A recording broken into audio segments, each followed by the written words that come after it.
The Grand Tour.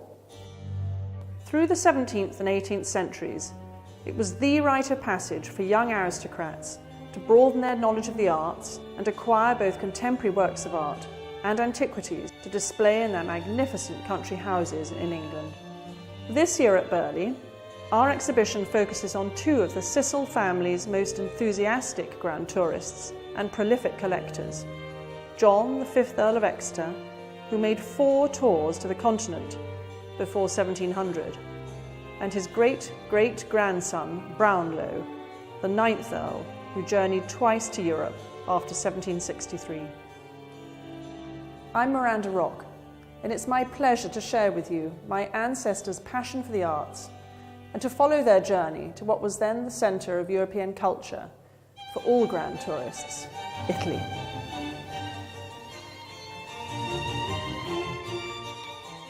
Inheriting the title in 1678, at the young age of 29, the 5th Earl immediately began altering Burghley to suit his modern tastes. Together with his Countess Anne, the couple set out the following year for France and the Italian states, where they would purchase more than 350 paintings, as well as tapestries, furniture, and other works of art. Their travelling party included their 2 sons, almost 20 servants, 30 horses, and several wagons. We can trace many of their purchases, and also the frequent hardships endured over the almost 2,000-mile journey to Rome, through the faithful records of their steward, Culpeper Tanner. 2 gentlemen soldiers accompanied the party to protect against thieves and brigands. They were armed with weapons from Burghley's household armoury, such as these 2 flintlock blunderbusses. This compass, set in silver inside an amber bowl, belonged to the 5th Earl.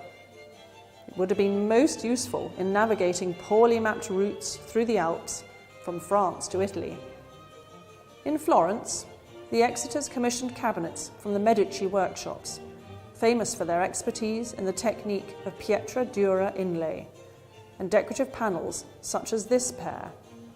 They purchased at least 6 paintings from the Florentine painter Carlo Dolci, known for his sacred subjects, such as the Adoration of the Magi and the Flight into Egypt. In Rome could be found many of the period's leading artists. The Earl bought several paintings from Carlo Maratta, his steward recording a payment of 600 crowns to the artist in the winter of 1683 to 1684. These devotional figures of St. Peter and St. Simon, carved from amber, were purchased by the Earl in Rome at the 1700 Jubilee. On his return home, the Earl became ill and he died in Issy in France. The 5th Earl's passion for collecting would skip a few generations and be inherited by his descendant, Brownlow Cecil, who inherited in 1754 and became the 9th Earl of Exeter. Following the untimely death of his young wife, Letitia, the grieving Earl decided to follow his ancestors' example and set out for Italy in 1763. Over 2 continental journeys, the 9th Earl acquired old master paintings and works of art to complement the substantial collection already established at Burghley.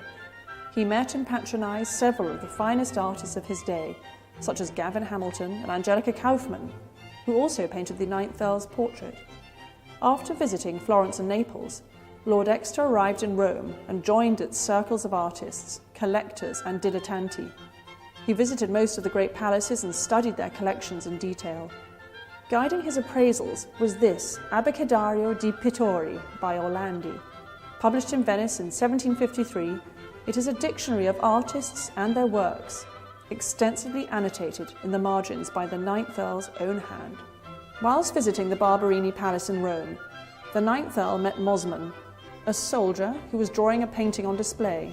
Lord Exeter greatly admired his work, and he purchased Mosman's discharge from the army, employed him to continue making drawings of various fine pictures, of which at that time there were no engravings.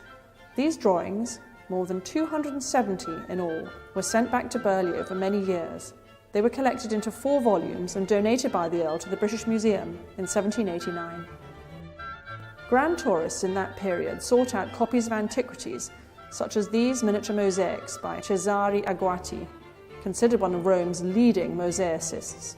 The 9th Earl also acquired this marble head of the Rondinini Medusa by Joseph Nollekins. In 1768, the 9th Earl returned to Italy, visiting Florence, Rome and Naples, and arriving in Venice the following year. Here he made the outstanding purchases of his second Italian tour, 3 large paintings by Veronese from the Church of San Jacopo in Murano, and a great Jacopo Bassano, an Adoration, said to have been acquired from Senator Vetturi in his gondola at night. Both earls were fond of the bold palette and exquisite painting of Maiolica earthenware. The 9th Earl purchased more than 30 pieces of Castelli, which thankfully made the journey to Burghley in one piece. Whilst many of the large-scale purchases made by the 5th and 9th Earls can be seen within the Burghley staterooms, this exhibition celebrates these more intimate pieces, many of which have not previously been shown to visitors, that reflect aspects of the journeys and the personal tastes of 2 remarkable travelling earls. We hope you'll join us to see the many treasures that the travelling earls brought home to Burghley and united in this remarkable house.